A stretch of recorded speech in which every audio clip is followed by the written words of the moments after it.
3D art গ্যালারির পিকচারগুলো upload দেওয়ার পরে অনেক আপুরা এবং ভাইয়ারা কমেন্টে প্লাস আমার ইনবক্সেও বলতেছেন যে আপু লোকেশনটা কোথায় একটু বলে দাও। তাই সবার কথা মাথায় রেখে আপনাদের জন্য এই ভিডিওটা বানিয়ে দিলাম। অবশ্যই ফুল ভিডিওটা দেখে যাবেন, এখানে ফুল লোকেশন দেওয়া আছে। আমরা প্রথমে চলে যাই বাংলাদেশ সচিবালয় মেট্রো স্টেশনে। আজকে আমরা বের হয়েছি দুপুরের সময়, মানে তখন দুপুর 2টার মতো বাজে, তাই বেশি একটা জ্যাম ছিল না। আজকে কোনো সিরিয়াল ছাড়াই আপনাদের ভাইয়া হচ্ছে মেট্রো স্টেশনের টিকিটটা কেটে ফেললো। আমরা চলে যাব এখন বিজয় সরণিতে। আমাদের পার পার্সনের টিকিটের মূল্য ছিল 40 টাকা করে। দেন উপরে এসে দেখি এখন পর্যন্ত মেট্রো আসে নাই, তাই ঢং করে কিছু ভিডিও বানিয়ে নিলাম। এরপরে দেখি মেট্রো চলে আসছে। আরেকটা কথা বলে নেই, আমার ভয়েসে সবাই একটু ইগনোর করবেন, আমার খুব জ্বর এবং ঠান্ডা, তার ভিতরে আপনাদের জন্য এই ভিডিওটা বানিয়ে দিলাম। দুজনে মিলে খুব আরামসে চলে আসলাম বিজয় সরণি মেট্রো স্টেশনে। আজকে খুব আরামসে এসেছিলাম, মানুষ অনেকটাই কম ছিল। এই বিজয় সরণি মেট্রো স্টেশন থেকেই কিন্তু আমাদের গন্তব্য দেখা যায়, মানে বঙ্গবন্ধু মিলিটারি মিউজিয়াম দেখা যায়। এখান থেকে মেট্রো স্টেশন থেকে নেমেই হাতের বামে যেতে হবে, কিছুক্ষণ হাঁটতে হবে, মানে 2 থেকে 3 মিনিট হাঁটলেই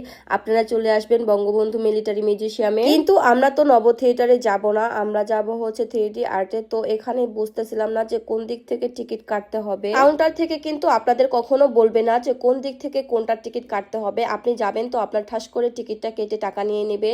দেন আমরা বুঝতে পারলাম যে এখান থেকে কাটা যাবে না, তো আমরা একটু হেঁটে আরো সামনে চলে আসলাম। এইখানে এসেও আমাদের সাথে সেম কাহিনী ঘটে গেল, মানে আমরা নব থিয়েটারের টিকিটটাই কেটে ফেললাম ভুলে। আবার যাই হোক, এত দূর থেকে এসেছি, ক্ষুধা লেগে গেছে, তাই আপনাদের ভাইয়ার কাছে আবদার করলাম আমাকে ফুচকা খাওয়াতে হবে।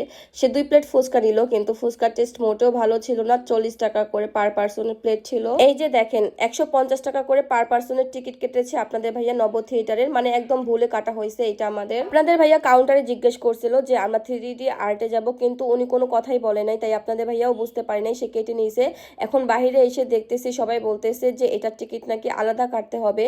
তারপর জানালাম যে টিকিটটা কি করব। ওনারা বলতেছে আপনারা কেটে ফেলছেন, এখন আমাদের কোনো দায়িত্ব না, এখন আপনারা জেলে যেতে পারেন, আর না গেলে এটা আপনাদের ব্যাপার। দেন আমরা চলে আসলাম আবার 3D আর্টের হচ্ছে টিকিট কাটার জন্য।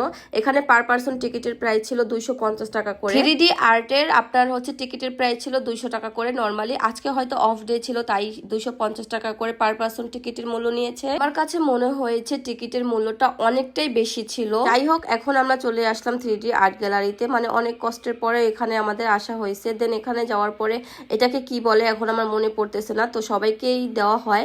দেন আমি আমার হিলটাকে খুলে এটা পরে নিলাম। অনেকেই বলবেন যে এগুলো কি এটাও বলতে পারেন না, আসলে আমি একটু অসুস্থ, আমার কোনো কিছুই মনে পড়ে না, আমি একটু পরপর সবকিছুই ভুলে যাই। এত দূর থেকে এসেছে, আপনাদের ভাইয়ার ক্ষুধা লেগে গেছে, তাই সে চলে গেল চাচার কাছে ইলিশ ভাজা দিয়ে ভাত খেতে।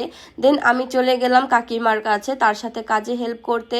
এরপর চলে গেলাম পাহাড় দেখতে। আর এখানে এসে তো আমি মোটেও ভয় পাচ্ছি না, আমি তো কাঠের পুলে সুন্দর করে হাঁটতেছি। এর মধ্যেই সাপ এবং কুমির আমাকে ধরে ফেললো, কোনো রকম বেঁচে এখন চলে যাচ্ছি আবার নিচের দিকে। এখানে আপনারা 3টা ফ্লোর পাবেন, নিজেদের মনের মতো আপনারা পিকচার ভিডিওস নিতে পারবেন, মানে এখানে অনেক রকমের আর্ট করা আছে, অনেক রকমের। কিন্তু ভিডিওটা অনেক বেশি লং হয়ে যাচ্ছে, তাই আমি অনেক কিছুই দেখাতে পারবো না। সব থেকে এই প্লেসটা অনেক বেশি ভালো লাগছে, আর ভিডিওটা অনেক বেশি সুন্দর হয়েছে। দেন চলে গেলাম এই জায়গাটায়। এই জায়গাটা কিন্তু অনেক সুন্দর, আমি ক্যামেরায় হচ্ছে আপনাদের ভালো করে দেখাতে পারতেছি না, মানে এটাকে উল্টা করতে হবে, মানে আমি ঝুলে থাকবো আর টেবিল চেয়ার সব ঠিক থাকবে। এখানে তো অনেক স্বর্ণ মুদ্রা ছিল, এগুলো না নিয়ে তো আমি যাব না, এখান থেকেও কিছু স্বর্ণ মুদ্রা নিয়ে যাব। যার যার লাগবে অবশ্যই আমাকে কমেন্ট করে জানিয়ে দেবেন, আপনাদেরও কিছু দিবনি। প্লেস গুলো একটার থেকে একটা বেশি সুন্দর। এখানে তো আপনাদের ভাইয়া যুদ্ধ শুরু করে দিয়েছে দেখেন।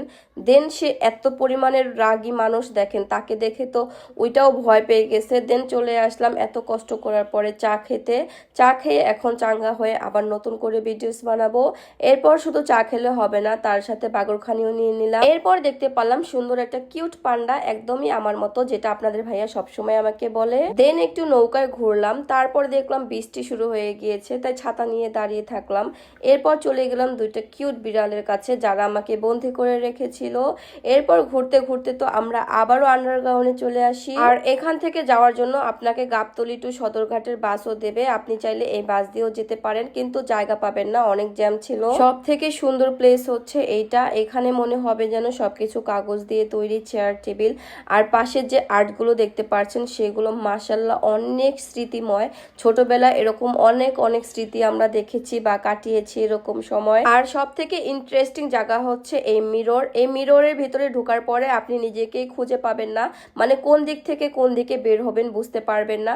যেহেতু আমরা অনেক মানুষ গিয়েছিলাম একসাথে, তাই আমরা অনেক তাড়াতাড়ি বের হয়ে গিয়েছি, কিন্তু অনেকেই কিন্তু এখান থেকে বের হতে পারে নাই, আটকে গিয়েছিল ওই ভিতরে। মানুষ একসাথে ঢোকার কারণে বেশি একটা এনজয় হয় নাই। একা গেলে আসলে অনেক মজার হয়, কারণ যখন নিজেকে নিজে বের করতে পারবেন না, সব দিক থেকে খালি নিজেকে দেখতে থাকবেন। দুজনে আজকে ম্যাচিং ম্যাচিং ড্রেস পরে চলে আসছি। এখানে কিন্তু বাচ্চাদের জন্য অনেক সুন্দর সুন্দর প্লে ছিল।